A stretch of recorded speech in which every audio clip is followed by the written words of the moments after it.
Appalachia, 1982. Near the Tennessee line, the hills whispered secrets if you listened closely. They told tales of Civil War deserters, bootleggers with sawed-off shotguns, and whiskey so pure it could make a preacher backslide. Somewhere deep in the thickets of Rowan Hollow, the woods were about to host one more legend, though not the kind to inspire respect. 3 men, boys, more like, had a plan. A poor one, but a plan nonetheless. Wesley Wee Dobbins, Kenny Slick Harwell, and Tad Boone had been friends since their high school shop class. They shared 2 things: an abiding love for homemade liquor and no earthly idea how to make it. They were inspired by old family stories, reruns of the Beverly Hillbillies, and the occasional second-hand Moonshiners almanac bought at the flea market. "We don't need no fancy sap," we said one humid morning in June. "We got grit, guts, and Grandpa Dobbins' old still frame." That still frame, it turned out, was mostly rust and bent copper, last used legally sometime around World War I. But the boys were undeterred. They'd found a guide on secret subterranean still sites in a crumbling, yellow-paged issue of Mountain Spirits Monthly, which declared, "Ain't nobody gonna find a still if it's under their nose, or their outhouse." That gave Kenny the spark. We dig a hole. We build a shed over it. Say it's an outhouse. Who the hell's gonna question a man's poop palace? Tad nodded, impressed. "That's genius, brother. Ain't nobody gonna risk a health code violation to go pokin' in a crapper." Chapter 1. The whole of Dreamset took 2 weeks and 3 shovels. They snapped one trying to get through limestone. But by mid-July, the trail had themselves a pit.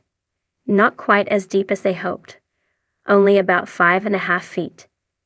But big enough to squat in and hide their grandpa's Frankenstein of a still. They lined the walls with scavenged plywood and used spray foam insulation from a garage sale to try and mask the smell of future fermentation. For ventilation, they stuck a hollowed-out deer antler through the wall. Tad swore it would look natural. On top of it all, they built a rickety outhouse using old barn wood and one of their mama's old toilet seats. It creaked when you opened the door and smelled of cedar and ambition. They christened it the throne room and carved it on the front like a medieval crest. Chapter 2. Operation Liquid Gold. Inside the bunker, things were tight. Their heads scraped the ceiling, and the heat was stifling.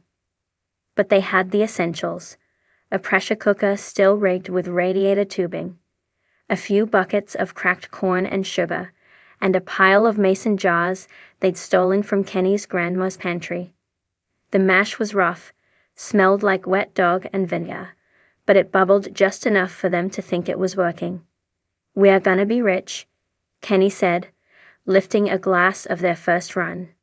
Tad took a sip and instantly gagged. "Tastes like burnt squirrel pee." We nodded sullenly. "That means it's working. Only the strong stuff burns." They bottled the first batch and labeled it Tennesseecret Thunder. They started making deliveries out of a hollowed-out deer carcass in the back of Kenny's truck. Their only customer was a near-blind Vietnam vet named Chuck, who said it tasted like memories. Chapter 3. Trouble brews. Literally, problems began to bubble faster than the mash. First, the deer antler vent got clogged with mold, trapping the fumes inside. One batch exploded, sending corn sludge across the ceiling and causing Kenny to nearly lose his eyebrows. Second, the heat of summer baked the smell of sour mash into the wood of the outhouse. Hikers started avoiding the trail near their property line. A curious raccoon passed out after sniffing too close. Then came the game warden, Officer Darling Kasky, all 5'3" of Appalachian fury, had gotten reports of strange smells and unnatural bubbling sounds near Rowan Hollow. She had a nose for 2 things: Ginseng Poachers and Illegal Liquor Chapter 4. A knock on the throne crisp morning, just as the boys were bottling their latest and strongest batch, they heard a knock on the outhouse door. State Game Warden, came a stern voice. Open up that poop shack. Panic broke out in the bunker. She's gonna find the still. Tad whispered, elbow deep in hot mash. Tell her you got the runs, Kenny hissed. Tell her it's explosive diarrhea. She won't dare open it.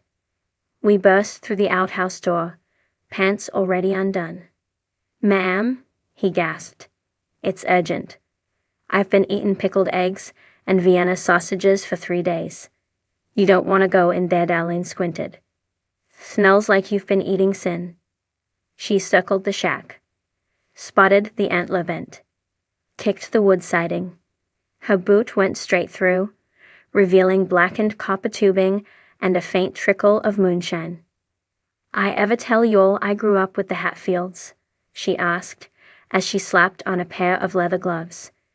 I can smell a still through a forest fire. Sort off the boys didn't go quietly. Kenny tried to distract Darlene with a story about a nearby bobcat attack. Tad attempted to set off a decoy firecracker he'd buried weeks before, but it fizzled out, barely managing a pop.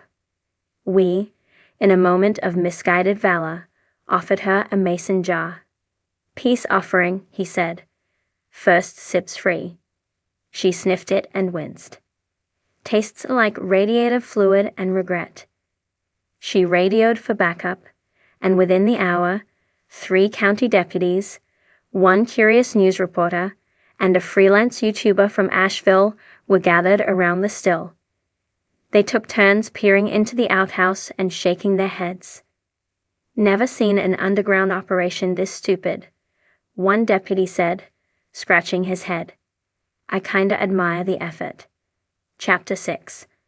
Legends never die. They just go on probation in the end. The boys didn't serve jail time.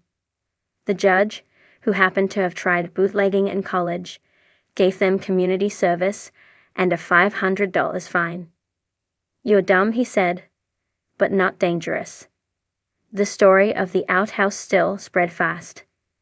They were featured on a local radio station, and a short segment about their misadventure aired on a Moonshiners spin-off called Still Fools. People started coming by the hollow to take photos with the outhouse. Someone even offered to buy the throne seat for $100. The boys cleaned it up and sold autographed jars of authentic outhouse moonshine, now filled with apple juice and cayenne pepper to simulate the burn. They never tried distilling again, except maybe on holidays. Tad went back to roofing. Kenny opened a bait shop. We wrote a book called Still Crazy, the story of the Throne Boys. It sold 143 copies. Epilogue. A throne remembered decades later, the throne room still stands in the hollow, covered in graffiti and vines. Kids dare each other to open the door. The smell's gone, but the legend lingers. If you ask the old folks at the Rowan General Store, they'll tell you they weren't the best Moonshiners. Hell, they weren't even good. But Lord, they made the funniest mistake in these mountains since the raccoon got drunk at the church picnic. And that, for the Throne boys, was enough. 3 boys, all born and raised in Jackson County, figured they had what it took to join the legendary ranks of Appalachian Moonshiners. There was Luke Barger, tall and twitchy, who'd watched every episode of Moonshiners twice and believed U2 was a proper education. Then there was Dustin Duck Holloway, who once said, "How hard could it be to boil corn?" And finally, Cody Ray, the quiet one who owned the only truck, and therefore was the de facto logistics guy. They'd just been laid off from a landscaping job in Silver and sat around a campfire drinking store-bought whiskey. Man, Duck said, spitting into the fire, we could make this stuff, and better. Luke's eyes lit up.